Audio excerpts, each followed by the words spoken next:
हम प्रभु यीशु मसीह को धन्यवाद देते हैं। वो हमारा प्रभु है, वो स्तुति के योग्य, आराधना के योग्य परमेश्वर है। हालेलुया, आमीन। Thank you Jesus. क्या आप सब खुश हैं? हम उन सबको भी स्वागत करते हैं जो ऑनलाइन से देख रहे हैं। अब विश्वास करें यीशु मसीह प्रभु है और आपका जीवन में पवित्र आत्मा कार्य कर रहा है। अगर इस भविष्यवाणी में से अगर परमेश्वर ने आपसे बातें की हैं तो हमारा नंबर है, फेसबुक में है, तो नंबर पे आप गवाही को लिख के भेज सकते हैं, या तो वीडियो रिकॉर्डिंग करके भी आप भेज सकते हैं, ताकि गवाही को हम यूट्यूब में अपलोड कर सके, फेसबुक में अपलोड कर सके, क्योंकि यीशु मसीह का नाम ऊंचा उठाया जाए। हालेलुया, आमीन। प्रभु का धन्यवाद हो। गवाहियों को अब छुपा के नहीं रखेंगे, गवाहियों को प्रभु के सामने पेश करेंगे, ताकि लोगों का विश्वास हो और यीशु मसीह की महिमा हो। हालेलुया, प्रभु का धन्यवाद, आमीन।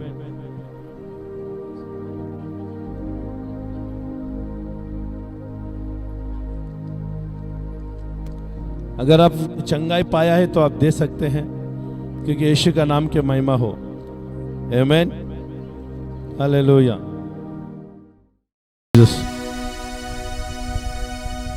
हालेलुया।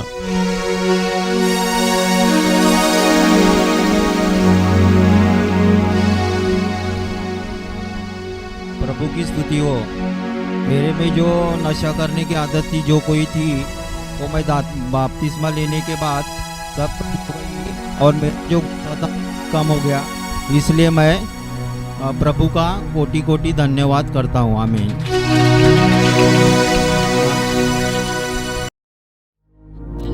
प्रभु को धन्यवाद करते हैं। और अब पहले ही दिन आई आज में इधर, पहले ही दिन मुझे चंगाई मिली है। प्रभु को धन्यवाद करते हैं। आमीन, हालेलुया।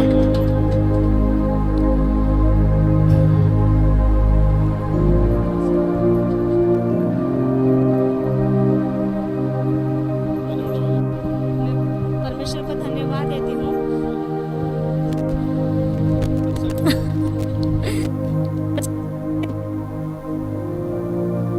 बहुत दर्द था और मैं भी नहीं आ रही हूँ करके, क्योंकि मुझे बिल्कुल नहीं होता था, बहुत कमर में दर्द था। तो मैंने घर में भी प्रार्थना किया था परमेश्वर, मुझे थोड़ा अजीब सा लग रहा था कि मैं देखती हूँ परमेश्वर से, क्योंकि परमेश्वर सबका सुनता है। तो पास्टर सिस्टम को शिक्षण में सिखाते भी है क्या, तुम अपने लिए प्रार्थना भी करना सीखो। तो मैंने घर में भी प्रार्थना किया, तो मेरा कमर का दर्द ठीक हो गया है। लेकिन मैंने संडे को गवाही देने वाली थी, पर मैंने नहीं दिया। मैं अब बताऊंगी सिस्टर को बाद में क्या कुछ परमेश्वर ने मेरे जीवन में भी कार्य किया है। तो आज भविष्यवाणी हुआ है कि जो कमर का दर्द था पूरी तरह ठीक हो गया है। मैं परमेश्वर को कोटि कोटि धन्यवाद देती हूँ यीशु मसीह के नाम से।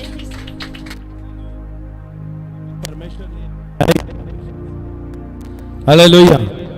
गवाही में यीशु मसीह का नाम होना जरूरी है। आमीन। परमेश्वर प्रभु नहीं आता है, यीशु मसीह आता है। हालेलुया। हर में यीशु मसीह का नाम होना जरूरी है। हालेलुया, प्रभु धन्यवाद। Thank you.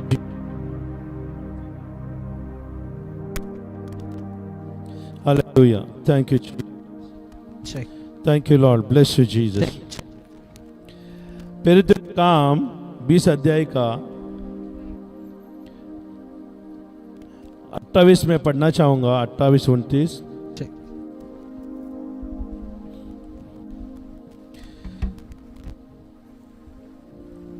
परमेश्वर का कलीसिया में सावधानी जरूरी है। जहाँ कलीसिया में सावधानी नहीं है, वहां पर है ना शैतान आकर, आमीन, वो भरमाता है और अपना बीज को डाल के जाता है। तो आपको है ना सावधान के लिए, आगाह के लिए मैं ये वचन आपको देना चाहता हूं। इसलिए अपने और पूरे झुंड की चौकसी करें। इसलिए अपने और पूरे झुंड की चौकसी करें, जिसमें पवित्र आत्मा ने तुम्हें अध्यक्ष ठहराया है। आमीन। कलीसिया में, आमीन, हालेलुया, पासबान को, पास्टर को या लीडर को पवित्र आत्मा ने अध्यक्ष ठहराया। ये इलेक्शन चुन के नहीं आते, वो लोग नहीं है यहां पर, सुन रहे हैं? यहां पर इलेक्शन में जीत के आते हैं वो लोग नहीं है यहां पर। यहां पर परमेश्वर चुन के आते वो लोग यहां।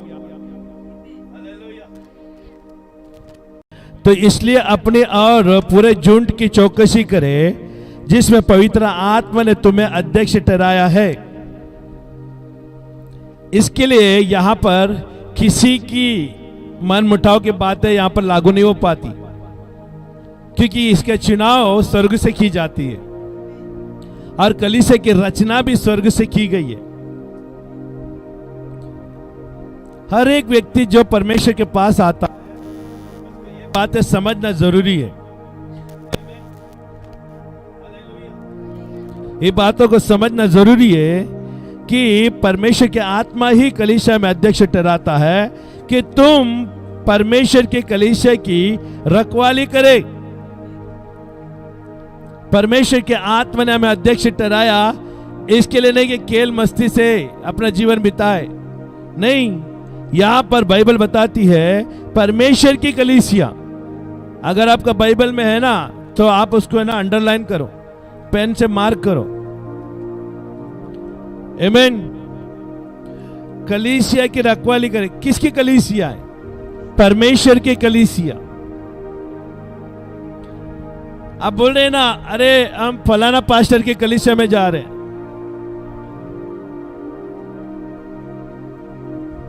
फलाना पास्टर के कलीसिया में जा रहे हैं। आज कलीसिया पासवान के नाम से पहचाना जाता है, वो गलत है। हेलो, पासवान के नाम से कलीसिया नहीं पहचाना जाना चाहिए, परमेश्वर की आत्मा के द्वारा कलीसिया को पहचाना जाना चाहिए। क्या सचमुच इस कलीसिया में पवित्र आत्मा है? क्या सचमुच इस कलीसिया को पवित्र आत्मा ने निर्माण किया है? क्या यह पवित्र आत्मा के द्वारा अध्यक्ष ठहराया गया है? हालेलुया। आज बहुत सारे लोग फलाना वो पास्टर का कलीसिया में जाता। अरे वो पास्टर का कलीसिया नहीं, वो यीशु मसीह का कलीसिया है। खबरदार, आज के बाद तूने एक पास्टर की कलीसिया कहा तो। और इस कलीसिया का नाम इस धरती पे जब तक हम लोग हैं तब तक एक नाम देना पड़ता है। इसके लिए हम लोग उसको एक नाम से पहचाना जाते हैं, रेमा कलीसिया। हेलो, रेमा कलीसिया में एक अध्यक्ष है, उसका नाम है अनिल पास्टर। वो परमेश्वर की आत्मा के द्वारा ठहराया हुआ है। और किसकी कलीसिया की अगुवाई करने के लिए? यीशु मसीह की अगुवाई की कलीसिया, परमेश्वर की रचा हुआ कलीसिया की अगुवाई करने के लिए उसको रखा गया है। आमीन।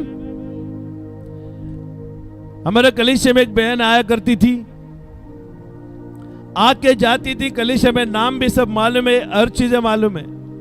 लेकिन एक बहन दूसरी कलीसिया की मिली, दूसरे कलीसिया की वो बहन मिली। बहन जी, आप कौन सी कलीसिया में जाते हैं? 3-4 साल हो गया कलीसिया में आते हुए, लेकिन अभी तक उसको कलीसिया का नाम तक नहीं मालूम। शर्म आना चाहिए।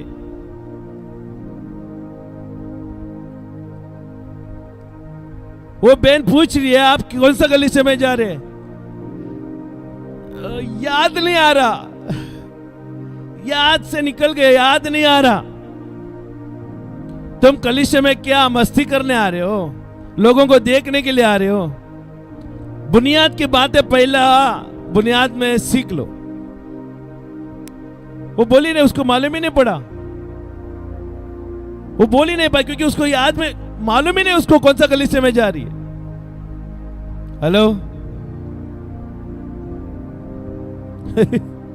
ऐसे लोग भी, नमूने लोग कलीसिया में आते हैं।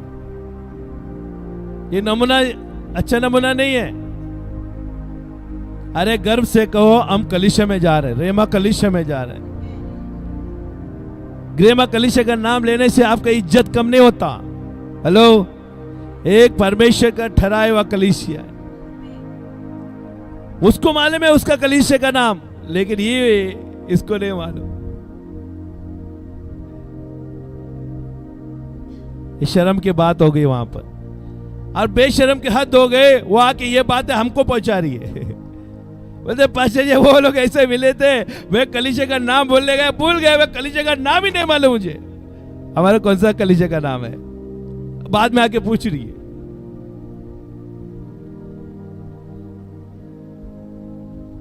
अरे अनपढ़ से अनपढ़ को मालूम पड़ जाता है कि कौन सा नाम कलीसिया में जा रहा है।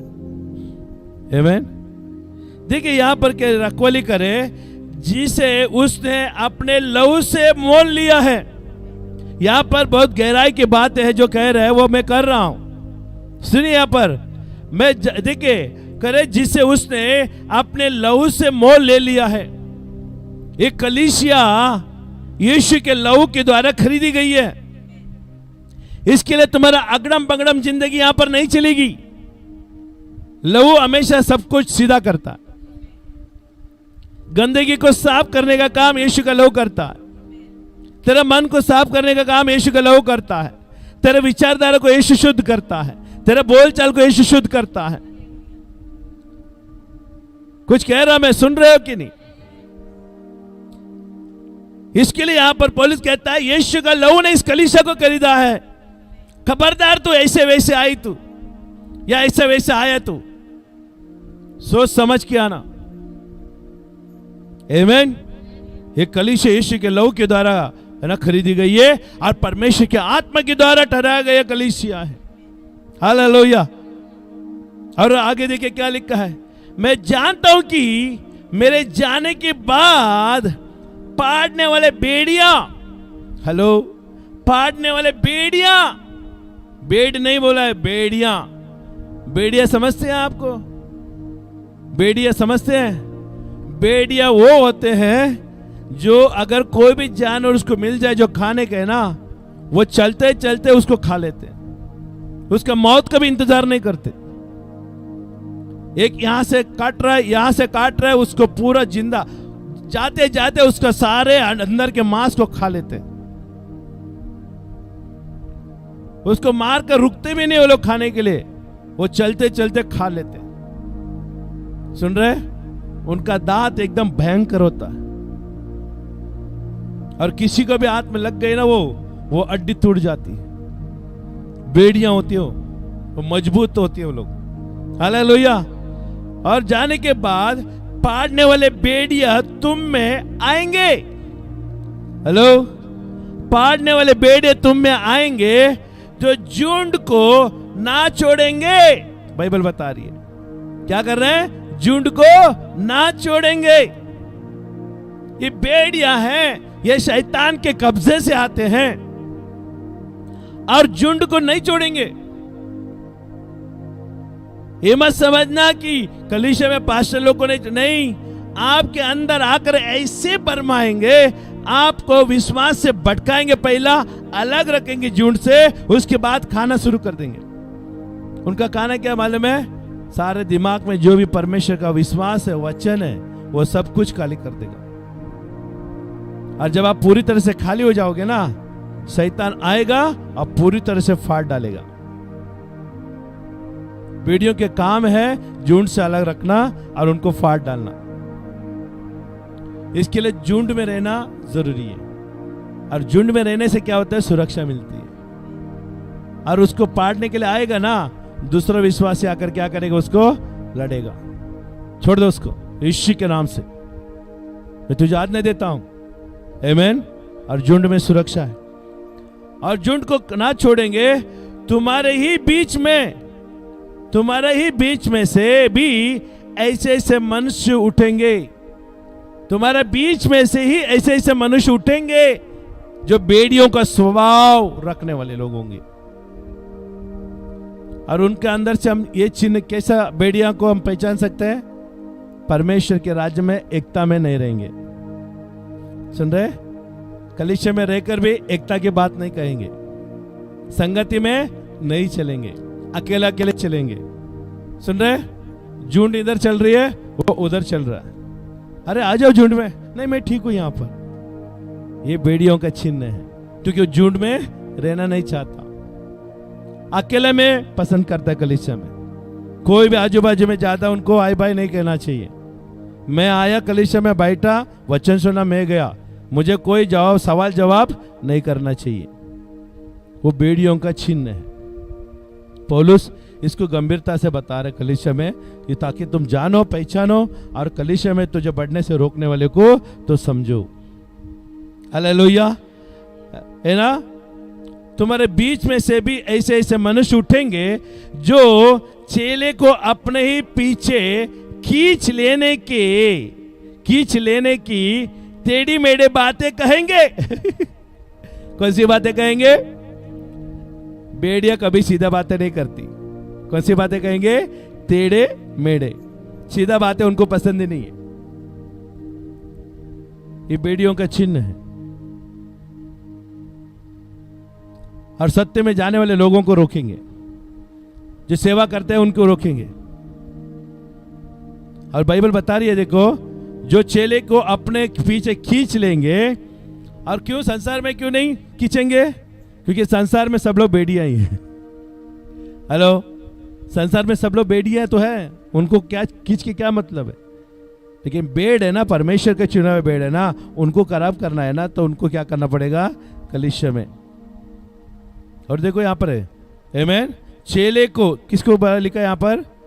जो चेले को, बोलो चेले, आप चेले हो। लेकिन आपके पास इतना दिमाग होना चाहिए, कौन सी बात सुनना है, कौन सी बात नहीं सुनना है। इतना तो समझ है आपके पास, आमीन। आप मेरे पास 500 का छुट्टा लेकर आना, मैं आपको 400 रुपए दूंगा 500 के बदले में, चलेगा? अरे बाबा, पास्टर है, ले लिया 100 रुपए, चलेगा? ऐसा कोई छोड़ के जाते हो? हेलो, क्यों? समझ में आ रहा है ना? 200 का 2 नोट दिया, 100 का नोट नहीं दिया, और मैंने 500 का पक्का नोट दिया। पास्टर आओ, 100 रुपए किधर है? समझ है ना? हेलो, समझ है कि नहीं? अरे इतना समझ है तो इसको भी समझो ना। आमीन। हर एक चीज में समझ है, अनपढ़ है तो भी समझ है। आज जो पढ़ा लिखा व्यक्ति नहीं है, उसको नोट के बारे में मालूम है, छुट्टा लेने के लिए मालूम है। हेलो, कम दिए थे तो उससे झगड़ा करने के लिए मालूम है। अगर काम किया, पैसे नहीं दिया तो उससे लड़ाई करने के लिए भी मालूम है। लेकिन ये सारे गुण हमारे अंदर चतुरता का है, तो ये गुण क्यों नहीं हमारे अंदर? शैतान यहीं पर वार करता है। इसके लिए बाइबल में लिखा है, तुम चेले बन गए तो नादान के चेले मत बनो, समझदारी चेले बनो। बोलो, मैं समझदारी चेले हूं। हमारा परमेश्वर समझदार, बुद्धि ज्ञान से भरा हुआ परमेश्वर है, और बुद्धि को उदार मन से देता है। बाइबल में लिखा, अगर किसी की बुद्धि की कमी हो तो मुझसे मांगे, ताकि वीडियो को तो समझ सके, टेढ़े मेढ़े बातें बोलने वाले को तो समझ सके। आमीन। सालों साल हम लोग यहाँ पर चिल्लाकर परमेश्वर के वचन में चलने के लिए हम सिखा रहे हैं, लेकिन ये बातें उनके दिमाग में नहीं पल्ला पड़ती। लेकिन रास्ते में कोई एरा गहरा नत्तू गहरा मिल गया और थोड़ी सी क्या बातें बोल दी उसने, अरे सही में वही तो है, हम लोग अभी तक भरमाव में थे, लेकिन वो आके मुझे रास्ता दिखाया, छुई उसके पीछे चले गए। यहां पर हम लोग क्या गधा मजरी कर रहे थे क्या? हम लोग ये तो वही समझा रहे थे। टेढ़ी मेढ़ी बातें बोलकर उनको मन में भरमा दिया और तुरंत उनके पीछे हो ली। क्या आधा घंटा क्या मिला उसके पीछे? वो लोग ने कलीसिया छोड़कर चले जाएंगे और यहाँ पर सालों भर उसको देखभाल कर रहे हैं। दुष्ट आत्मा निकाला जा रही है, बीमार के लिए प्रार्थना की जा रही है, घर में अशांति उसके लिए प्रार्थना की जा रही है, हर चीजों से कलीसिया में सुविधा दी जा रही है। उनको नजरअंदाज करते हुए जो आधा घंटा मिला वो व्यक्ति का बात सुनकर, ओहो क्या बातें उसने बोला भैया। बेड़ियों के मुंह में मधु मधु का बातें होती है, खाली वो कब्जे में लेने के लिए। शैतान में तो यही तो किया हवा के साथ, अच्छाई को बुराई में बदलकर क्या किया उसने? भरमाया। बेड़ियों के मुंह में यही तो होती है, और जो परमेश्वर के राज्य में नहीं बढ़ते उनके अंदर तो यही तो होती है। ये वो लोग परमेश्वर के कब्जे में नहीं है, वो लोग शैतान के कब्जे में है। आज जो टेढ़े मेढ़े बातें बोलते हो शैतान के कब्जे में होते हैं। इसके लिए हमें सावधान होना चाहिए, ना कि मैं आपको सावधान करूं, आप बाइबल पढ़ के आप सावधान हो जाना चाहिए। हालेलुया। इतना ज्ञान तो आपके पास होना चाहिए। किसकी बात सुनना है, किसकी बात नहीं सुनना है। आमीन, हालेलुया। भेड़शाला में नहीं है उनके साथ कोई संबंध मत रखना, क्योंकि वो तुझे भेड़ियों के समान आएंगे और तुझे टेढ़े मेढ़े बातें बोलकर क्या करेंगे, तेरे दिमाग को वाश कर देंगे, साफ कर देंगे, और फिर भी जमा करने की कोशिश करेंगे नहीं, उसके बाद आप जमा नहीं कर पाओगे, क्योंकि आपका दिमाग में वही चीजें भरी रहेगी। इसके लिए आप जमा जो कर रहे हैं प्रभु के राज्य में वचन में पढ़कर, उसको संग्रह करो, उसको जमा करो, अंत के दिनों में वो काम आएगा आपके लिए। हालेलुया। तो देखो, आमीन, जो चेले के अपने पीछे खींच लेने की टेढ़े मेढ़े बातें कहेंगे। हालेलुया। और 31 में लिखा है, इसलिए जागते रहो और स्मरण करे कि मैंने 3 वर्ष तक दिन और रात आंसू बहा बहा कर एक ही चितौनी देना ना छोड़ा। पौलुस कहता है, क्योंकि पौलुस को मालूम था हम जो मेहनत कर रहे हैं ये व्यर्थ न हो जाए। आप मुझे बताएं, आपने पूरा खेती सींचा साल भर, आमीन, पानी नहीं मिला, फिर भी आपने किधर से भी पानी बंदोबस्त किया और खेती में सिंचाई की, सब कुछ किया, आमीन, और फसल आया तो आप दुश्मन ने आकर फसल को उड़ा ले गया, तो आपको कैसा लगेगा? आपका पूरा महीने का पगार, आमीन, आप लेके घर में आ रहे हो, चोर ने चोरी कर ली, कैसा लगेगा? अच्छा लगेगा? हेलो, आप पूरा महीने का पगार लेकर आए घर में, अचानक आप बीमार पड़ गई, आप पूरा पैसा दवा में चला गया, अच्छा लगेगा? यही चीजें शैतान करता है भेड़ियों के समान आकर। अब परमेश्वर उन्हीं की सुरक्षा देता है जो उसके वचनों में बना रहता है। वैसे टेढ़े मेढ़े लोगों के बातों के ऊपर नजर नहीं करता और कान नहीं लगाता, और यीशु ने कहा बातों के ऊपर निरंतर बना रहता। हमारा कर्तव्य सावधान करना है। पौलुस भी वही कर रहा है, पौलुस भी सेवक है, हम भी सेवक है। हमारा काम है आपको चेतावनी करना, आगे को आपको देखो, ताकि हमारा परिश्रम व्यर्थ ना हो। आमीन, हालेलुया। क्या सुन रहे हैं? और इससे लोगों से हमें सावधान रहना जरूरी है। आमीन, हालेलुया। प्रभु आपको आशीष दे। आमीन।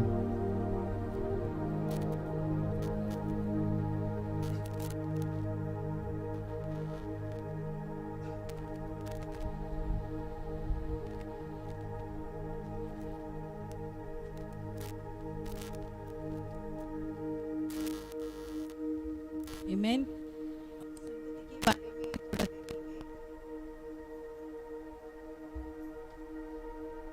मसीह की संगति क्यों जरूरी है? जैसे अभी पास्टर ने बताया, संगति।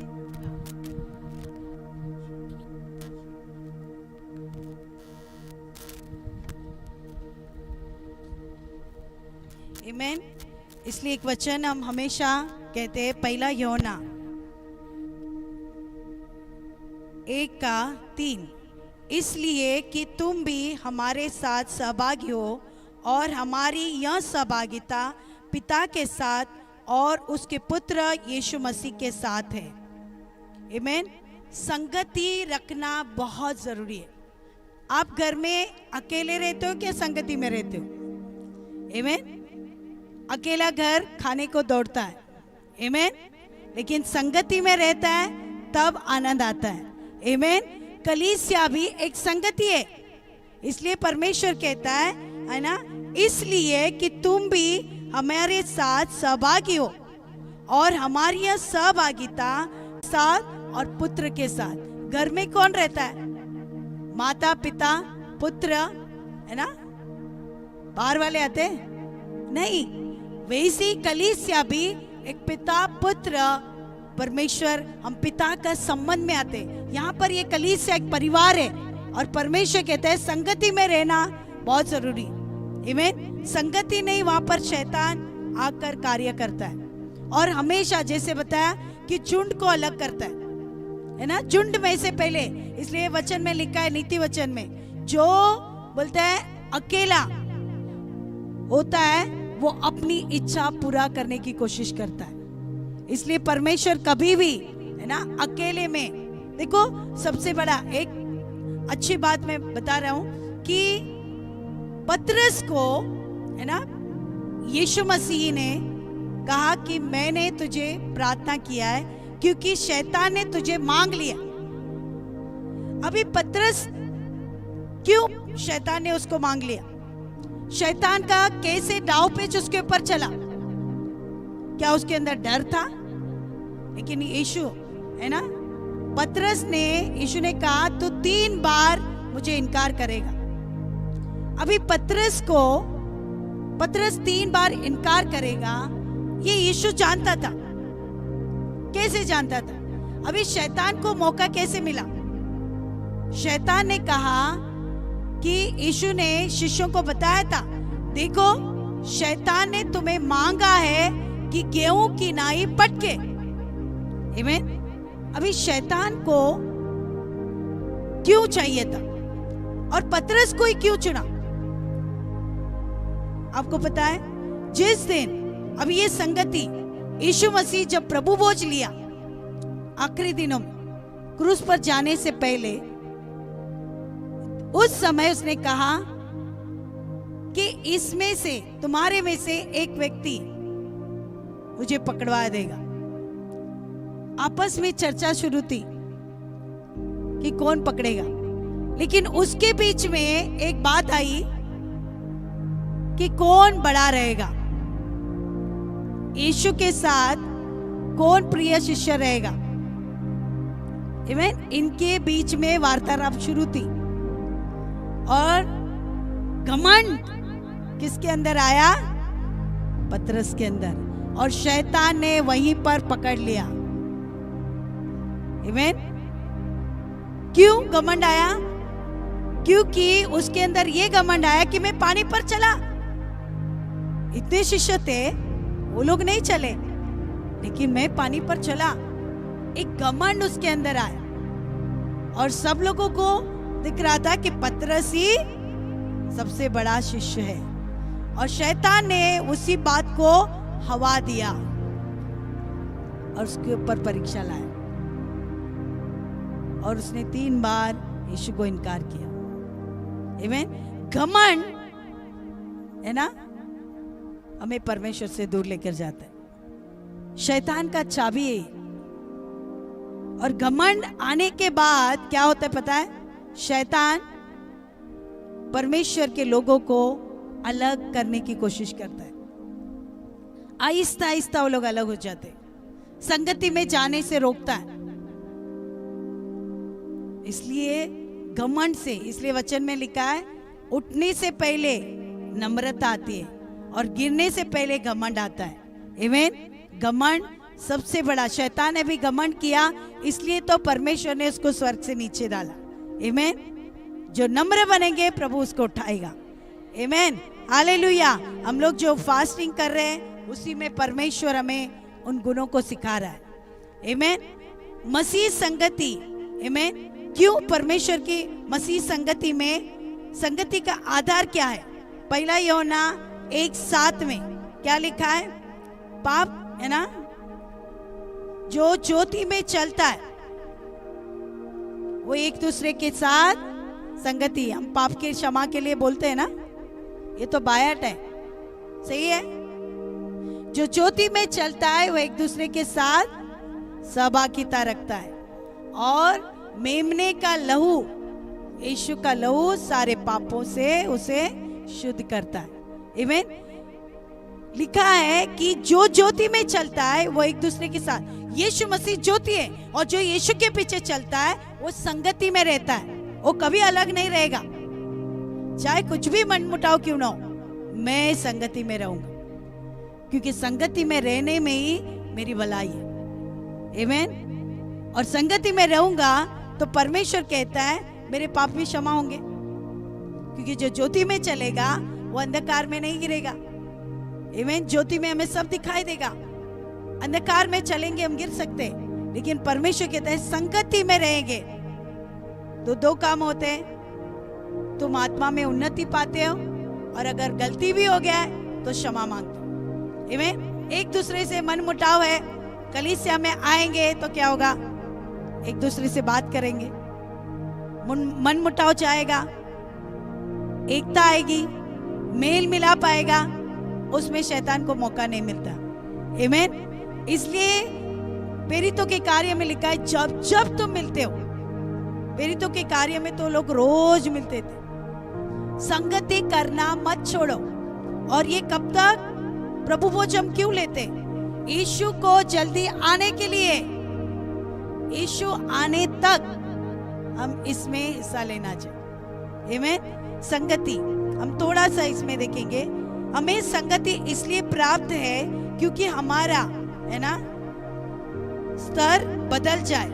हम वही में नहीं रहना चाहते, संगति में जैसे रहते हैं हम वैसे ही नहीं रहना चाहिए, हमने बढ़ते जाना चाहिए, महिमा से महिमा तक आगे जाना चाहिए। जैसे अभी पास्टर बता रहे थे है ना, किसी ने पूछा कलीसिया का नाम, 4 साल से आ रहे हो, उसको कलीसिया का नाम नहीं मालूम, तो तुम संगति में हो या संगति के बाहर थे? आमीन। कलीसिया में आते तो हम एक दूसरे का नाम जानते हैं।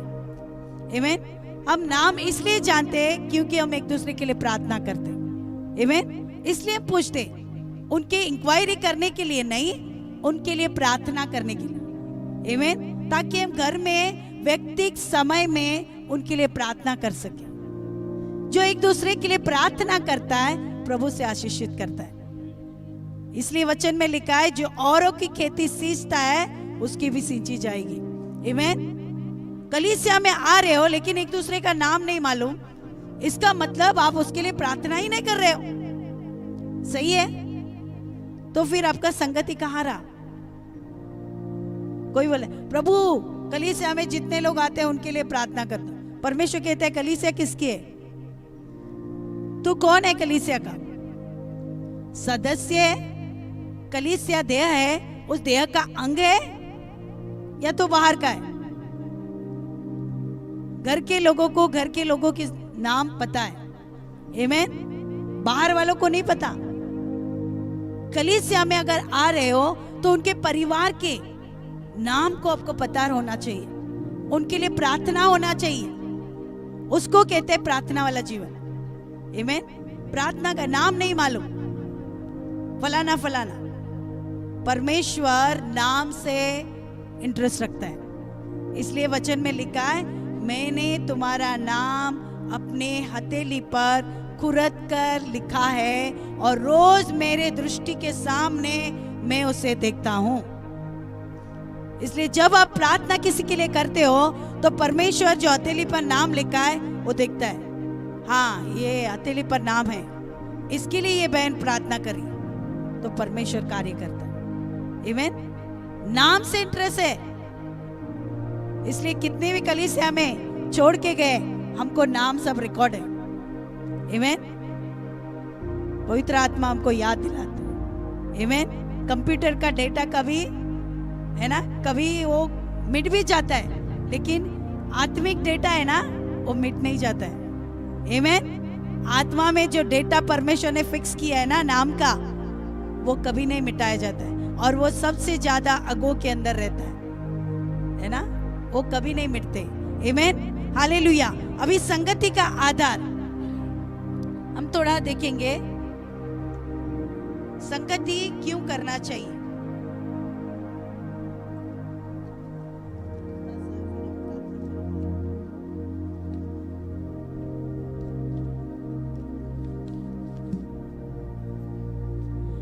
हमारी संगति किसके साथ होनी चाहिए? सबसे बड़ी बात है ना, सबसे बड़ी बात 1 यूहन्ना 1:3। अभी निकालने में बहुत टाइम चाहिएगा, मैं आपको बता दूं।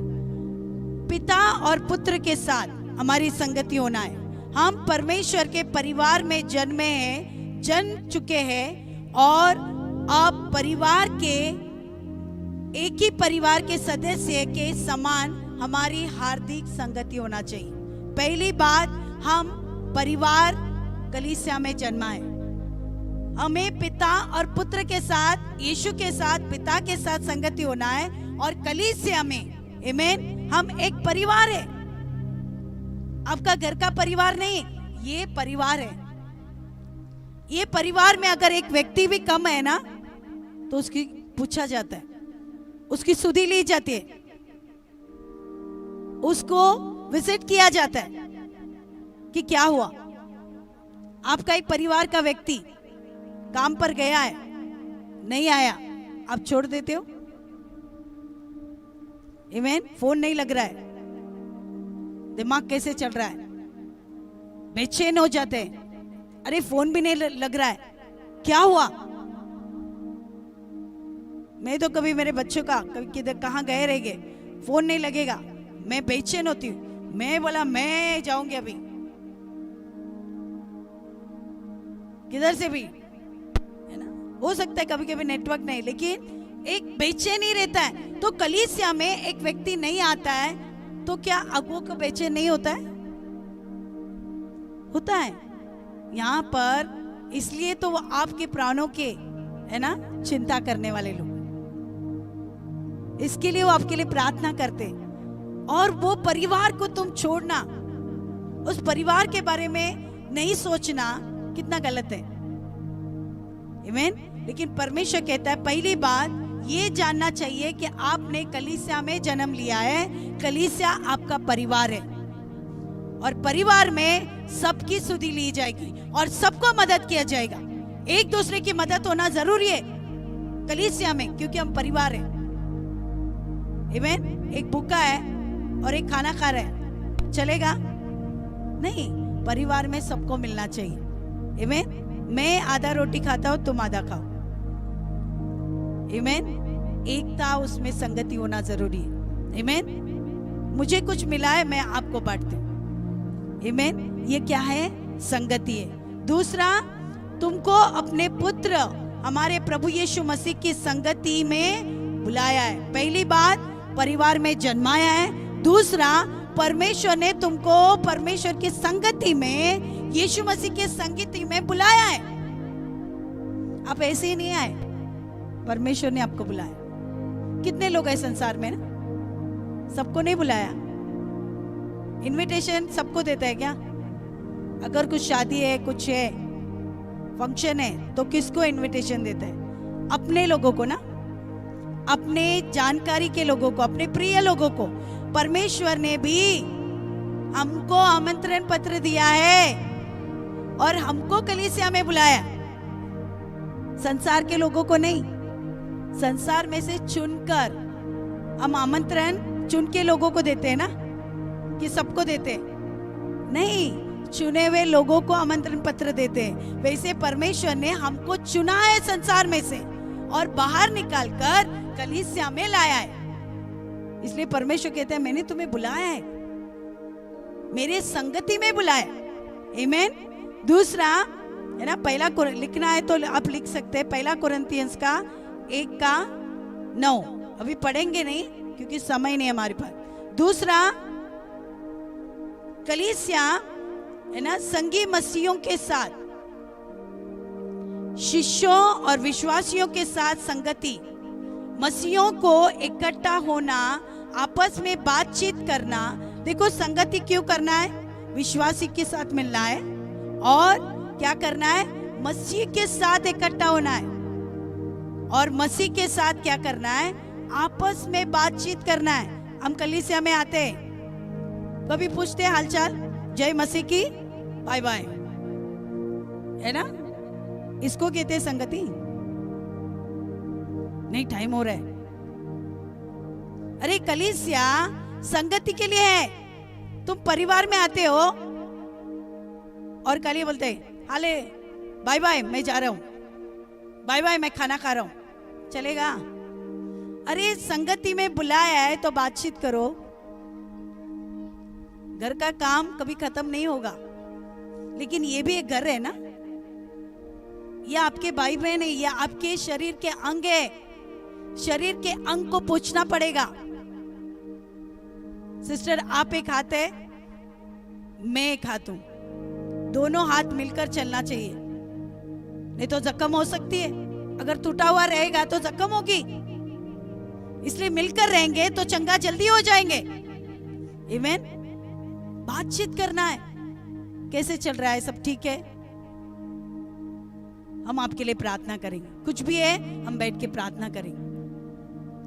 आपको पता है जब हम पहले नए नए कलीसिया में हमको जब प्रभु ने बुलाया, हम कलीसिया से सुबह जाते थे, दोपहर तक वहां पर कलीसिया में बैठकर लोगों से मिलते थे, बात करते थे। उसके बाद हम घर नहीं आते थे, तुरंत हम सबके घर में जो नहीं आए उनके घर में जाके विजिट करते थे, उनके लिए प्रार्थना करते थे। वापस शाम को आकर दूसरी सभा अटेंड करते थे, दूसरी सभा के लोगों को भी वैसे ही संगति करते थे, और रात को सब होने के बाद हम घर आते थे। पूरा दिन हम प्रभु की उपस्थिति में बिताते थे। क्या आप कर सकते हैं? आपको 1-2 घंटा बिठाया, घड़ी के ऊपर ध्यान है ना, काम करना है, खाना बनाना है, खाना नहीं किया, पूरा दिन क्या किया? थोड़ा सा प्रभु के ये जो अनंत काल का रिश्ता है, जो कभी ना मिटने वाला, हम स्वर्ग में एक साथ रहने वाले, उसके लिए तुम्हें समय नहीं है। जो नाशवान है उसके लिए समय है। 2 बात अगर प्रेम से करेंगे तो आपका भी मन हल्का होगा, वो बहन का भी हल्का होगा। आमीन। इसलिए तो परमेश्वर ने कलीसिया बनाई है। खाली वचन सुनकर स्तुति आराधना करो, हाय भाई बोलो, प्रेज द लॉर्ड, चलो हो गया, हम कलीसिया जाके आए, बहुत बड़ा तीर मारा क्या? तुमने किससे संगति किया? परमेश्वर दिखता नहीं, प्रभु हर एक के अंदर है। आप एक दूसरे के साथ संगति करते हो, मतलब यीशु के साथ संगति करते हो। आमीन। एक दूसरे से संगति करना है, एक दूसरे के सुख दुख को बांटना है। आमीन। उसको कहते हैं संगति। आमीन। इसलिए बोलता है मसीह से इकट्ठा करना, बातचीत करना और इकट्ठे प्रार्थना करना। संगति में इकट्ठा प्रार्थना करना होता है। आते हैं और प्रार्थना करते हैं, सभा हो गया खत्म, चलो। इकट्ठे प्रार्थना होना जरूरी है।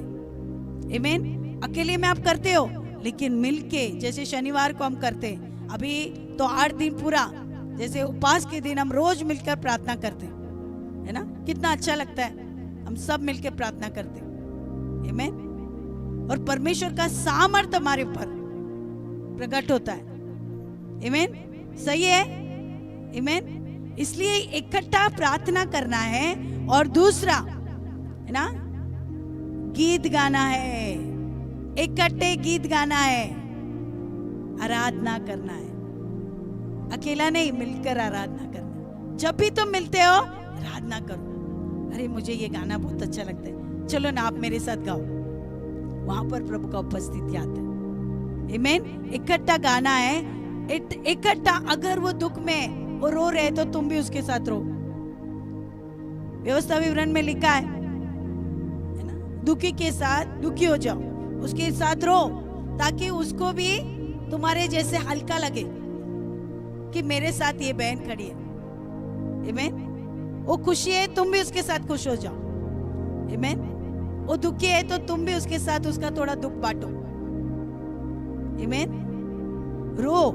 आमीन। और साथ रहना, और उन्हें ये प्रिय लगता है। देखो, कोई एक बहन ऐसा बोल रही थी, है ना, कि मुझे बहुत ऐसा दुख हो रहा था, मैं किसको बताऊं। लेकिन जब मैंने इसे फोन किया तो मुझसे बात बोलते, मुझे इतना अच्छा लगा कि मैंने आपसे बात किया, है ना। हम दोनों ने प्रार्थना किया। तो मैं बोला, सिस्टर परमेश्वर से, आप बोलते परमेश्वर से तो मैं बोलती हूँ, लेकिन मुझे ऐसा व्यक्ति चाहिए ताकि मैं आमने सामने उससे बात करूं, और मेरा बोझ उतर गया। आमीन। कभी किसी को लगता है मैं गले मिलकर रो, तो उस समय उसको वो जरूरत है गले मिलना। आमीन। हम बोलते प्रभु से बोलते, लेकिन साक्षात उसको जरूरत है। उसको कहते हैं संगति। कलीसिया में किसी को जरूरत है, क्या आप मिलते हो? नहीं, मुझे टाइम नहीं, मैं जा रहा हूं। सब किसी के पास टाइम नहीं है। अगर आपके पास टाइम नहीं तो यीशु के पास भी टाइम नहीं। आमीन। समय निकाल के उत्तम से उत्तम समय परमेश्वर को दो। आमीन। हालेलुया। मसीहों को इकट्ठे होकर प्रभु के विषय में बोलना और परस्पर अपने अनुभव को साक्ष्य मिलके क्या बताना है। मैंने आज इतने हफ्ते में मेरे साथ ये अनुभव हुआ, प्रभु ने मेरे साथ ऐसा किया, मेरी गवाही को मैं बताता हूं। ये क्या है? ये एक दूसरे के उन्नति का कारण है। मिलने के बाद इसकी उसकी बातें नहीं, अरे उन्नति की बातें कहो। आज प्रभु ने मेरे जीवन में ऐसा किया, मुझे ये मिला, मुझे वो मिला, मैं ऐसा प्रार्थना करी थी, ये वचन मुझे मिला और ये वचन के द्वारा प्रभु ने मुझसे बातें की।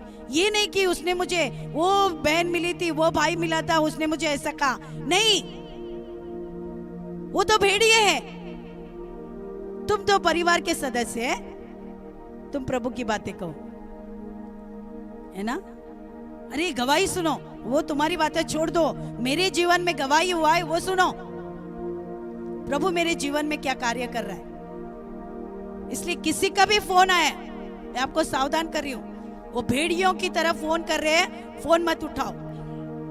बताना है तो गवाही बताओ आपका, वो नहीं सुनने वाले तो रख दो, आपके विश्वास को खराब मत करो। आपका विश्वास जो बढ़ रहा है उसको घटाओ मत, संगति में रहो। ऐसे फोन करके, ऐसे बोल कर क्या कर रहे हैं, आपके अंदर फूट डाल रहे हो, आपके संगति को तोड़ रहे हैं। और शैतान यही तो चाहता है, तोड़ने के लिए आया है, शैतान तोड़ने के लिए आया है। सबसे बड़ा वो कलीसिया को तोड़ने की कोशिश करता है। इसलिए सावधान, प्रभु कहता है ये कलीसिया के लिए मैंने दाम दिया है। यीशु मसीह ने दाम देकर इस कलीसिया को खड़ा किया है। आमीन। ये किसी मनुष्य की कलीसिया ने, यीशु के लहू की द्वारा खरीदी की कलीसिया है। आमीन। तो वो अपने कलीसिया को व्यर्थ टूटने नहीं देगा। आमीन।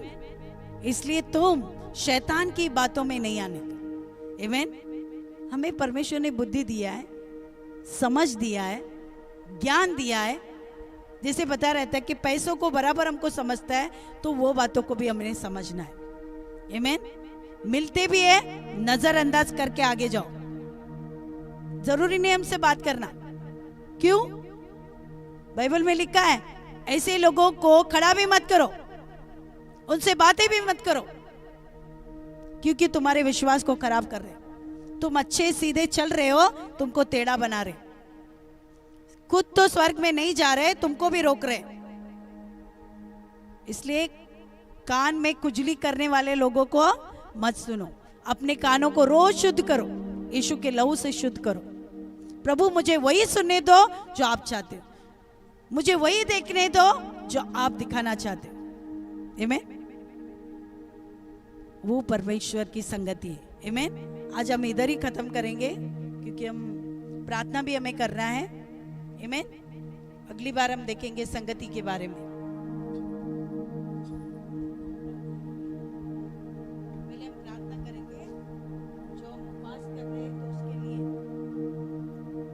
Thank you Jesus. ओ रानम, बैठिए बैठिए, बैठ के प्रार्थना करेंगे। Thank you Jesus. धन्यवाद हो परमेश्वर। इस समय प्रभु हम धन्यवाद करते परमेश्वर, यीशु के नाम में परमेश्वर धन्यवाद देते। इस समय परमेश्वर जितने भी लोग उपवास कर रहे प्रभु, इस समय हम प्रार्थना करते परमेश्वर, उन्होंने जो भी प्रार्थना निवेदन अपने परमेश्वर जो लिखी गई है परमेश्वर और आपके सामने प्रस्तुत किया गया है परमेश्वर, ओ तू स्वर्ग से सुनने वाला परमेश्वर है। आपका वचन कहता है जहाँ 2 या 3 मेरे नाम से इकट्ठा होते वहां मैं उपस्थित होता हूँ। प्रभु तूने कहा है पृथ्वी पर 2 मन 2 धर्मी एक मन होकर जिसके लिए भी प्रार्थना करता है तो उस प्रार्थना को सुनता और वैसे ही कार्य करता है। इस समय यहाँ पर जितने भी लोगों ने परमेश्वर प्रार्थना निवेदन धन्यवाद के साथ प्रभु आपके सामने प्रस्तुत किया है परमेश्वर, तो स्वर्ग से सुनकर प्रभु हर एक की जरूरत को पूरा करने वाला परमेश्वर आपने किया, इसके लिए हम धन्यवाद करते हैं यीशु के नाम में परमेश्वर। ओ यीशु नासरत के नाम से इस समय एक मन एक आत्मा में होकर प्रभु हम प्रार्थना प्रार्थना करते परमेश्वर इस समय प्रभु, ओ जैसे हमने वचन को सुना, 1 यूहन्ना 1:7 वचन के अनुसार Yes, परमेश्वर, Lord, हाँ, प्रभु। ओ जो ज्योति में चलता है वो एक दूसरे के साथ सहभागिता रखता है। ओ मेमने का लहू, लहू, यीशु yes, का लहू उसके yes, हरेक पापों को क्षमा करता है, शुद्ध करता है परमेश्वर। Lord, हमारे हरेक अपराधों को तूने क्षमा किया है, हाँ, प्रभु, शुद्ध किया है परमेश्वर। Lord, ओ इसके लिए हम आपको धन्यवाद आपको धन्यवाद हमारे देते हैं। बाड़े को हम सुधारते हैं हाँ, प्रभु परमेश्वर, जी। कलीसिया बाड़े को सुधारते हैं हाँ, प्रभु, परमेश्वर, यीशु के नाम में यीशु प्रभु। के नाम में। हरेक जो भी प्रभु आत्मा में बढ़ने से रोक रही जो है, भी रोकने वाली स्पिरिट स्पिरिट को है, यीशु। यीशु के नाम से हाँ, हरेक प्रभु जी। ना समझ, हरेक डाउट लाने वाली Yes, स्पिरिट yes, को, हरेक yes। भरमाने वाली दुष्ट दुष्ट आत्मा आत्मा, यीशु के नाम यीशु से के पूरी नाम तरह से हरेक के जीवन के ऊपर से, Yes, कलीसिया के ऊपर से नष्ट करते यीशु के नाम में। यीशु नाजरत के नाम से। Hallelujah। हर एक बीमारी की आत्मा, हर एक जो भी निराशा लेकर जाने, निराशा में लेकर जाने वाली दुष्ट तेरे कामों को Yes। यीशु के नाम से यीशु। कलीसिया के लोगों के ऊपर से नष्ट करते यीशु नाजरत के नाम हाँ, से। परमेश्वर। ओ प्रभु हम प्रार्थना प्रार्थना करते करते हैं, जितने हैं। भी परिवार अब तक उद्धार नहीं पाया है, परिवार प्रभु जी। के सदस्य उद्धार नहीं पाए, हाँ, हम परमेश्वर। प्रार्थना करते हैं आपका उद्धार उनके जीवन में आए प्रभु। ओ वचन के अनुसार हाँ, तूने परमेश्वर। कहा यदि तू विश्वास विश्वास करेगा, तो yes। तू और तेरा घराना उद्धार पाएगा। रेमा कलीसिया के लोग प्रभु तुझ पर उद्धार परमेश्वर विश्वास कर रहे हैं, इस कारण एक भी व्यक्ति, रेमा कलीसिया का एक भी व्यक्ति प्रभु, Yes, Lord। उनके परिवार का एक भी हाँ, व्यक्ति परमेश्वर। उद्धार के बिना नहीं नहीं रहेगा, प्रभु। उद्धार से वंचित नहीं रहेगा यीशु के नाम में। नाजरत के नाम हाँ, से। परमेश्वर। और एक कठोर हृदय नम्र Yes, हो जाए Lord, यीशु। यीशु के नाम में। Thank और you, एक बुराई Jesus। उनके अंदर से नष्ट हो जाए हाँ, प्रभु। परमेश्वर। और आपके राज्य के लिए चुने हाँ, जाए प्रभु। परमेश्वर। यीशु के नाम में हाँ, धन्यवाद प्रभु जी। देते प्रभु, धन्यवाद उनको देते अच्छी प्रभु। नौकरियों से आशीषित आशीषित किया कर है। परमेश्वर। ओ धन्यवाद धन्यवाद देते देते परमेश्वर। भलाई और चंगाई चंगाई उनके साथ परमेश्वर। बनी है परमेश्वर, जिन्हें घरों की जरूरत है प्रभु, हाँ, उन्हें प्रभु। अच्छे घरों से तूने आशीषित किया है, हाँ, प्रभु। इसके लिए हम धन्यवाद धन्यवाद देते देते हैं। प्रभु। जिन्हें अच्छे नौकरी की जरूरत है, Yes। आपने अच्छे नौकरियों से उन्हें आशीषित किया है। ओ बच्चों को परमेश्वर हाँ, प्रभु जी। बुद्धि ज्ञान से अपने हाँ, भर प्रभु दिया जी, है प्रभु। शिवा। ओ धन्यवाद देते परमेश्वर। ओ अच्छे कॉलेज में प्रभु आपने बच्चों को एडमिशन दिया है प्रभु, हाँ, प्रभु। अच्छे स्कूलों में प्रभु, Yes। इसके लिए हम धन्यवाद धन्यवाद देते हैं, फाइनेंशियली शिवा। ब्लेसिंग परमेश्वर, ओ पैसे का आशीष प्रभु आपने दिया, इसके लिए हम धन्यवाद देते प्रभु हर एक जी। कर्जे से, हर हाँ, एक प्रभु। लोन से, हर एक जादू टोने के Yes। श्राप से आपने मुक्त किया है, हाँ, और प्रभु जी। अब्राहम की आशीषों को आशीष उंडेल दिया है प्रभु। हाँ, इसके प्रभु लिए हम जी। धन्यवाद धन्यवाद देते इस समय ईश्वर। हर एक को आपके पवित्र आत्मा आत्मा से से अर्धो करके हम हम मांगते मांगते हैं। हैं, यीशु के नाम में, हाँ, प्रभु जी। यीशु के नाम में प्रभु। हालेलुया। ओ धन्यवाद धन्यवाद, देते। धन्यवाद, ओ धन्यवाद। जहाँ भी वो काम कर रहे वहाँ पर तेरी महिमा महिमा हो जाए। उनके द्वारा आशीष आ जाए आशीष आ जाए, प्रभु, प्रभु जी। छुटकारा चंगाई आ जाए हालेलुया। प्रभु, जिसमें वे हाथ डाले वो काम सफलता आ जाए परमेश्वर, यीशु के नाम में। हाँ, प्रभु जी। धन्यवाद देते धन्यवाद हर देते एक हैं। के मन आत्मा प्राण शरीर Yes, को, Lord। सोच विचार बुद्धि अंतर के इच्छा शक्ति भावना को परमेश्वर। यीशु आपके लहू में हाँ, डाल प्रभु जी। हर एक के जीवन में नया उन्नति आ जाए आ जाए, प्रभु, यीशु। महिमा से महिमा तक आगे बढ़े परमेश्वर। Yes, Lord। ओ ताकि तेरी महिमा हो महिमा जाए हो सके और प्रभु। तेरा राज जाए प्रभु, आपकी इच्छा हर एक के पूरी हो। जीवन में आपका राज जाए Yes। और आपकी इच्छा पूरी हो जाए। हालेलुया। ओ धन्यवाद धन्यवाद देते जैसे हम ईश्वर। प्रभु भोज में हिस्सा लेते समय हम अपने आप को जांचते प्रभु। Yes, Lord। ओ कहीं भी प्रभु तेरे विरुद्ध पाप हुआ है परमेश्वर, Yes, Lord। हम क्षमा मांगते क्षमा प्रभु, मांगते हैं। उचित रीति से इसमें हिस्सा लेने के लिए आप अनुग्रह मदद करो दे, ईश्वर। परमेश्वर, यीशु के हाँ, नाम में। परमेश्वर। धन्यवाद देते परमेश्वर। Yes, Lord। हालेलुया। धन्यवाद देते परमेश्वर। हाँ, प्रभु यीशु। हालेलुया। प्रभु बोझ के लिए हम धन्यवाद देते हाँ, परमेश्वर। परमेश्वर। इस समय प्रभु बोझ को तेरा हाथों में समर्पण करते हैं प्रभु जी, हाँ, परमेश्वर। यीशु के नाम में पिता। हाँ, परमेश्वर। ये तेरा शरीर है प्रभु, हाँ, प्रभु यीशु। जो मनुष्य जाति के लिए प्रभु आपने परमेश्वर Yes। पश्चाताप के लिए, नया जीवन के लिए प्रभु हाँ, आपने परमेश्वर बलिदान किया है, हाँ, प्रभु और ये तेरा शरीर बनकर कार्य कर रही है प्रभु। हालेलुया। Thank you, Jesus। ओ प्रभु इस समय प्रभु ये तेरा शरीर वो बनकर कार्य कर रही है, ये तेरा लहू बनकर कार्य कर रही है हमारे जीवन में। हाँ, परमेश्वर। इसके लिए मैं धन्यवाद देता हूँ। Yes, Lord। जैसे हम मिलकर लेते कलीसिया होने के नाते, Yes। एक संबंध में होने के नाते, हाँ, वो परमेश्वर। प्रभु मैं प्रार्थना करते यीशुआ आपके अनुग्रह दया हमारे ऊपर बनी रहे, हाँ, परमेश्वर। आपकी कृपा हमारे ऊपर बनी रहे प्रभु जी। Yes। हम प्रार्थना करते यीशु के नाम है। हाँ, इस हफ्ते के उपवास और प्रार्थना में प्रभु जी ये हमारे साथ सहभागिता परमेश्वर, तेरे लहू से सहभागिता, तेरा परमेश्वर शरीर से सहभागिता जैसे हम कर रहे प्रभु जी, आपका ताकत प्रभु, आपका बुद्धि और ज्ञान और समझ की आत्मा हमारे अंदर आ जाए प्रभु जी। आप ऐसे अनुग्रह दिखाओ प्रभु जी, ताकि और मैं ईश्वर गहराई से तुझे प्रार्थना कर सके और तेरे संबंध को और भी बढ़ा सके प्रभु यीशु के नाम में। आपको वचनों में और भी पढ़ने के लिए, स्तुति आराधना करने के लिए, पवित्र आत्मा के साथ सहभागिता रखने के लिए, एक दूसरे के साथ मेल मिलाप रखने के लिए प्रभु, भाईचारा रखने के लिए, ओ कलीसिया में उन्नति के लिए प्रभु हम मांगते यीशुआ। आपने ऐसा कार्य किया, इसके लिए मैं धन्यवाद, हम धन्यवाद देते प्रभु जी। ये तरह परमेश्वर शरीर बन चुका है और तेरा ये लहू बन चुका है प्रभु, जिसे हम लेते हैं हमारा हर एक अंदर परमेश्वर। अगर ऐसा कोई भी पाप हुआ है वो पाप के लिए पश्चाताप करे और मन फिराते प्रभु, और नया रीति से परमेश्वर लेने के लिए अनुग्रह दो प्रभु, ताकि तेरा महिमा हो सके। यीशु के नाम से हम प्रार्थना करते हैं, आमीन आमीन आमीन। शरीर को जब लेते आपको तोड़ कर लेना है।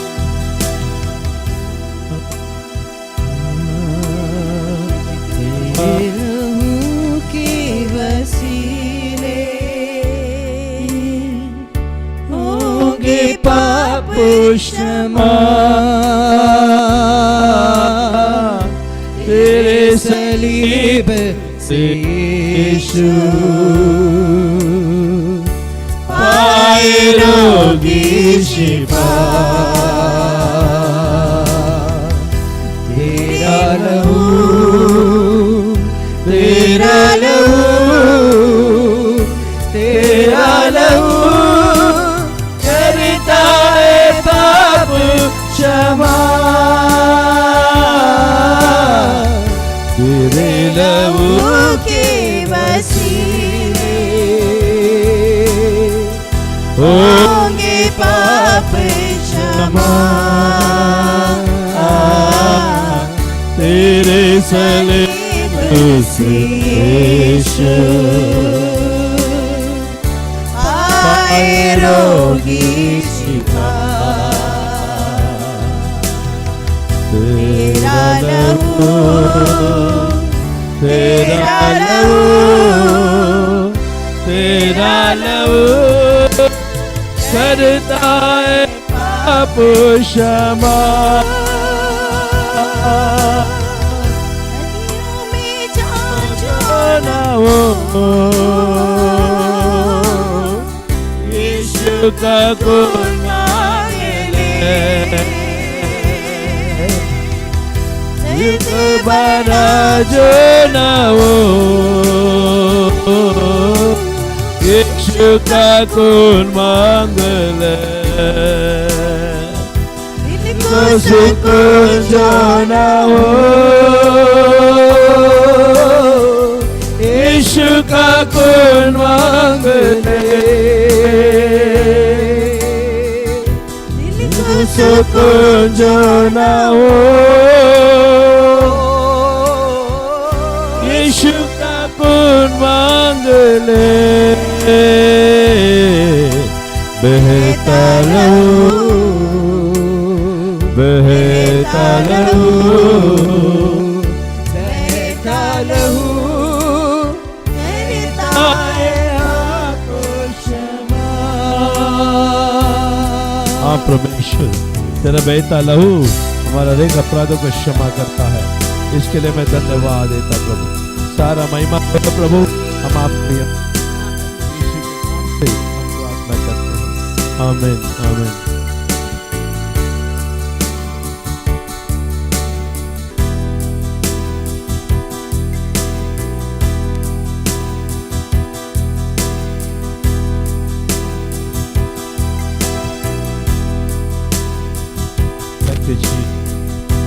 बढ़ेंगी सांस मिलाकर हाथ, पहुँचेंगे हर मुकाम पर, सुनाएंगे सुसमाचार, कलीसिया का होगा प्रसार, बढ़ेंगे साथ मिलाकर पहुँचेंगे मुकाम पर, सुनाएंगे सुसमाचार कलीसिया का होगा प्रसार। पड़े पके हुए मधुर बेबे थोड़े हैं, फसल समय पर काटेंगे, हर कीमत उसकी चुकाएंगे।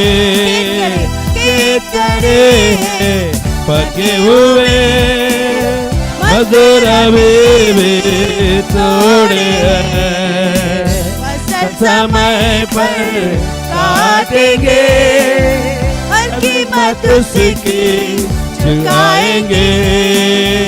बढ़ेंगे साथ मिलाकर हाथ, पहुँचेंगे हर मुकाम पर। सब जन अपने हाथ पकड़ो। खुदाए सुसमाचार कलीसिया का होगा प्रसार। बढ़ेंगे साथ मिलाकर हाथ, पहुँचेंगे हर मुकाम पर। सुनाएंगे सुसमाचार कलीसिया का होगा प्रसार। कलीसिया का होगा प्रसार, कलीसिया का होगा प्रसार। हालेलुया। सब अपना हाथ उठाए, हम प्रार्थना करेंगे। Thank you Jesus. हालेलुया।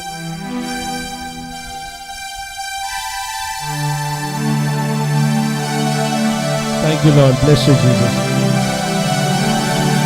अब हम प्रार्थना करें। इस हफ्ते में परमेश्वर आपका राज्य में, आपके जीवन में परमेश्वर कार्य करेगा। सब अपना हाथ उठा के बंद करें। खुदा बाप, आपके चरणों में हम आते यीशु के नाम में अपने आप को दीन और नम्र बनाते हैं और आपको प्रभु हम हाँ कहकर परमेश्वर के महिमा के लिए प्रभु हम आगे बढ़ने के लिए अनुग्रह दें। बुधवार तक आपने लेकर आया प्रभु जी, और 7 दिन तक आप भी लेकर आओगे। हमारे आने जाने में सुरक्षा दोगे, हमारे परिवार के लोगों को सुरक्षा में लाओगे। जो इस कलीसिया में छत्र छाया में बने रहते हैं, उनके ऊपर परमेश्वर सर्वशक्तिमान का छाया में ठिकाना पाएंगे प्रभु। हम प्रार्थना करते, कलीसिया सुरक्षा का जगह है। इस कलीसिया में तेरा बरकत है, तेरा उन्नति है, तेरा छुटकारा है, तेरा चंगाई है परमेश्वर। ऐसा कोई भी चीज नहीं है प्रभु जो आप नहीं कर सकते हो यहाँ पर प्रभु। हर एक चीजों को तो मुमकिन कर सकते हो, सिर्फ विश्वास की जरूरत है। जो कोई विश्वास को लेकर आएगा, असंभव बातों को संभव तो करेगा, ताकि तेरा महिमा के लिए पिता मैं धन्यवाद देता हूँ। आपने कार्य किया, इसके लिए मैं धन्यवाद देता हूँ। सारा महिमा गौरव प्रभु हम आपको ही हम देते हैं। यीशु के नाम से हम प्रार्थना करते हैं। जैसे यहाँ से जाएंगे प्रभु, और भी उपवास प्रार्थना में लगा रहेंगे, आपके महिमा होने दे। यीशु के नाम से हम प्रार्थना करते हैं। आमीन, आमीन, आमीन।